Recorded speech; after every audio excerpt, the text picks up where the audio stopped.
Karibu sana. Mungu wetu akubariki asubuhi ya leo hii, asubuhi njema, asubuhi ya baraka. Nashukuru Mungu kwa ajili ya kuweza kunipa nafasi kuweza kuja hewani tena asubuhi ya leo. Tunashukuru Mungu kwa ajili ya uzima, tunashukuru Mungu kwa ajili ya baraka, nashukuru Mungu pia kwa ajili ya kukupa uhai na uzima siku ya leo.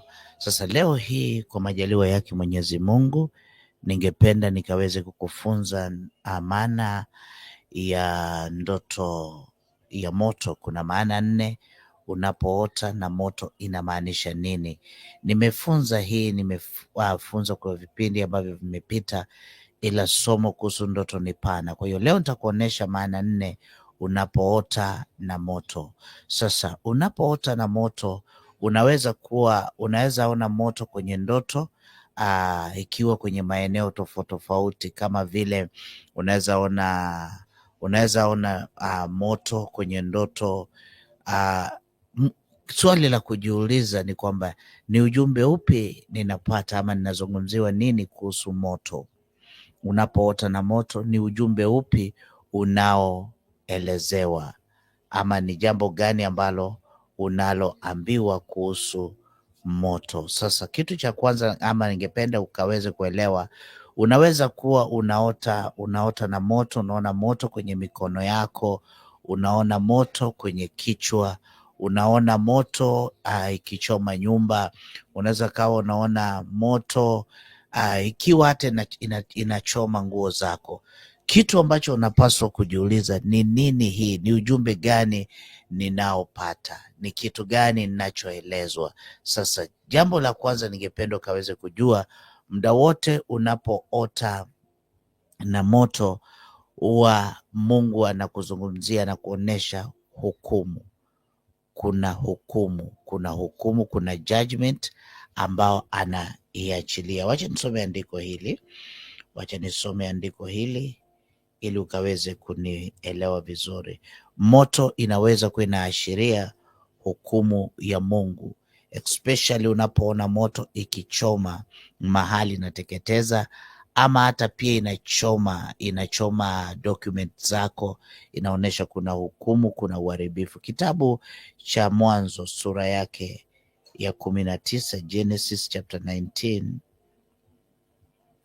Mwanzo 19 inasemaje? Tukianza mstari wake wa 24, inasema hivi, verse 24.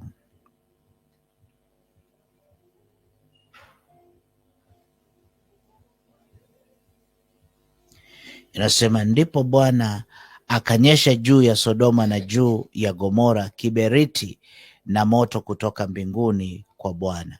Kwa hiyo unapoona moto inateketeza, basi inawezekana unaambiwa ya kwamba kuna hukumu ya Mungu. Mungu anaachilia hukumu aidha kwa adui wako. Inategemea sasa umeona moto hii ikiharibu wapi, ikiteketeza wapi. Kwa hiyo wakati mwingine inaweza kuwa inaashiria God's judgment, hukumu ya Mungu. Tuko pamoja? Inaweza ikawa ni hukumu ya Mungu inaachiliwa, Mungu akanyesha moto. Biblia inasema ndipo Bwana akanyesha juu ya Sodoma na juu ya Gomora kiberiti na moto toka mbinguni kwa Bwana. Wakati mwingine unaweza ona hata kwa jirani yako moto umeshuka unateketeza. Elewa ya kwamba wakati mwingine inakuwa ni hukumu yake Mungu, hukumu yake Mungu. Praise God. Tekla barikiwe sana. Inaweza inaonyesha hukumu ya Mungu. Number 2, unapoota na moto, wakati mwingine Mungu anakuzungumzia ama anataka ukaweze kuelewa ufunuo fulani.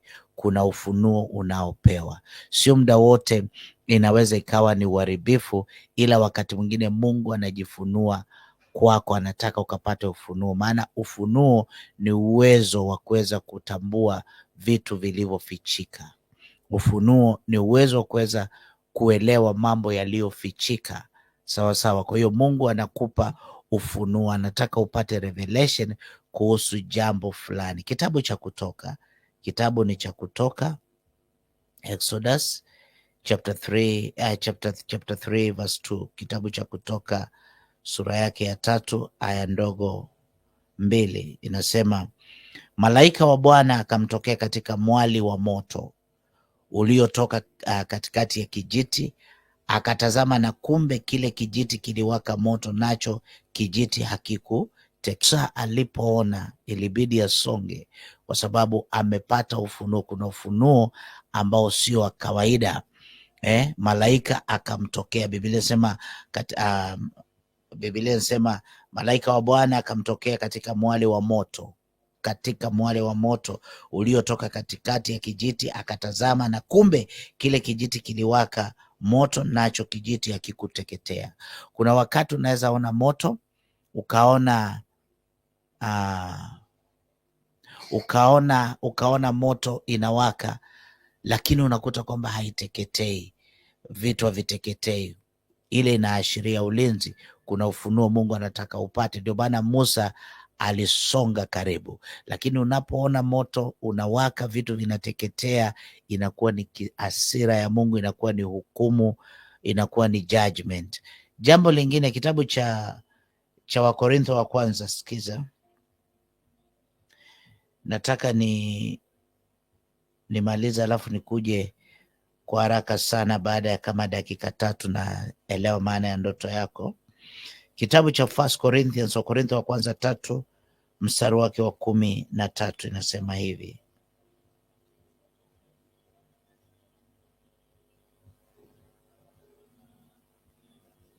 Inasema, maana siku ile itadhihirisha, kwa kuwa yafunuliwa katika moto, na ule moto wenyewe utajaribu kazi ya kila mtu ni ya namna gani. Kwa hiyo kazi ya kila mtu pia itapita kwenye moto, itajaribiwa kwenye moto.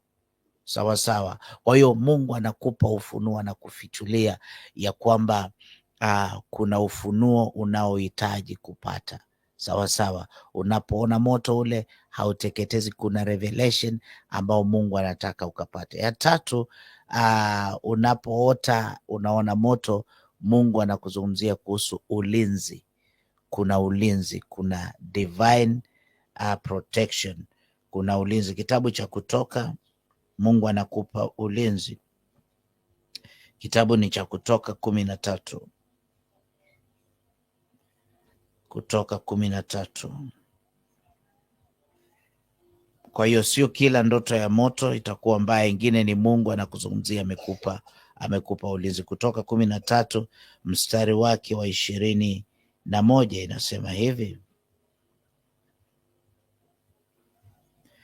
Aya ndogo 21 inasema, Bwana naye akawatangulia mchana ndani ya wingu mfano wa nguzo, ili awaongoze njia, na usiku ndani ya moto mfano wa nguzo, ili kuwapa nuru wapate kusafiri mchana na usiku.